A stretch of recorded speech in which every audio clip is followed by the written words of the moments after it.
The greatest destroyer of peace today is the cry of the innocent, unborn child. For if a mother can murder her own child in her own womb, what is left for you and for me to kill each other?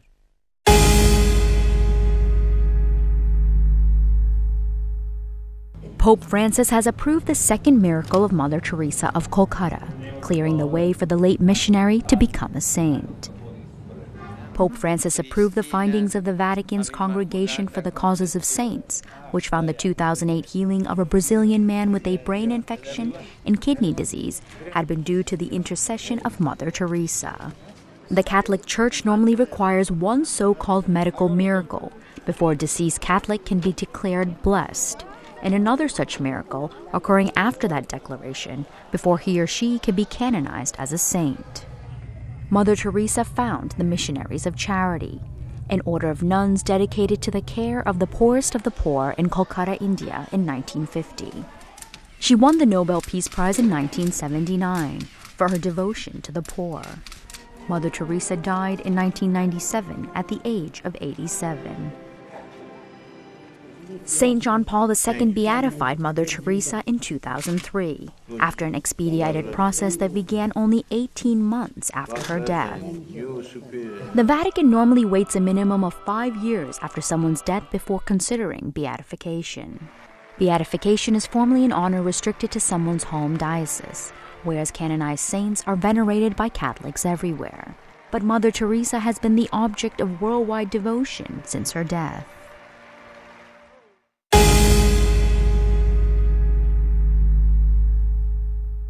In life, she was an icon for believers of God's work on earth. Her ministry to the poor of Calcutta, a world-renowned symbol of religious compassion. She was awarded the Nobel Peace Prize.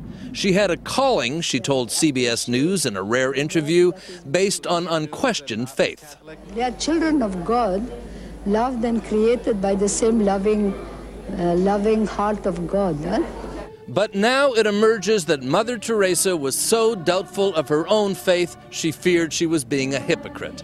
In a new book which compiles letters she wrote to friends, superiors, and confessors, her doubts are obvious. Shortly after beginning work in Calcutta's slums, the spirit leaves her.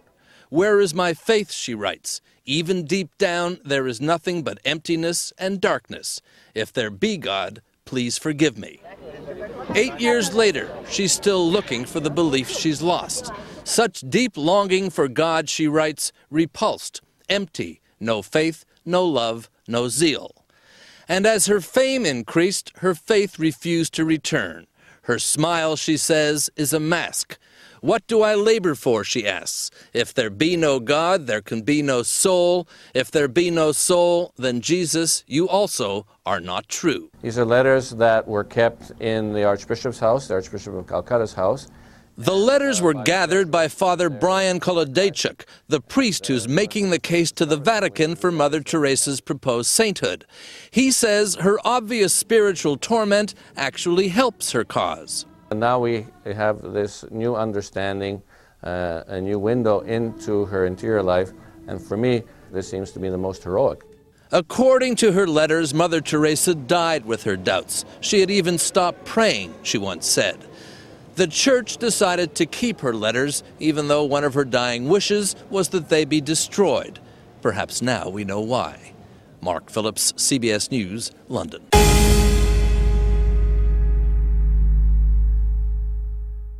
Mother Teresa, who devoted her life to helping the poor and won a Nobel Peace Prize for her work, will be made a saint in the Catholic Church.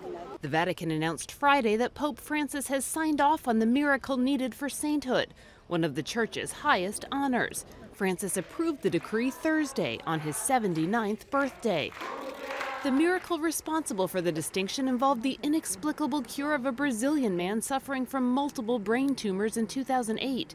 Though Mother Teresa's canonization was long expected, the timing has never been clear. Outside the Vatican Friday, Catholics celebrated the news. It's a very wonderful thing, especially she is always a good example to the world. We are very happy. It is right because she is a great saint for the Church.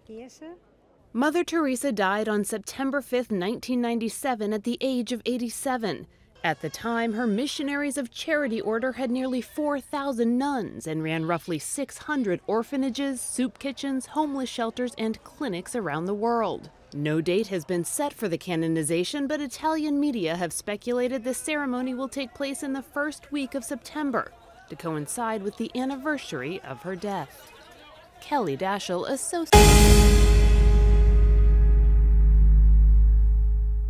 Just spread that joy of loving through service. Normally, you've got to be dead 5 years before the beatification process leading to sainthood begins. But Pope John Paul II fast-tracked Mother Teresa's after less than 2 years. She will become a saint less than 19 years after her death. For contrast, Saint Bede had to wait 1,164 years to become a saint. People gather wherever she appears, hoping to have the chance of touching this living saint.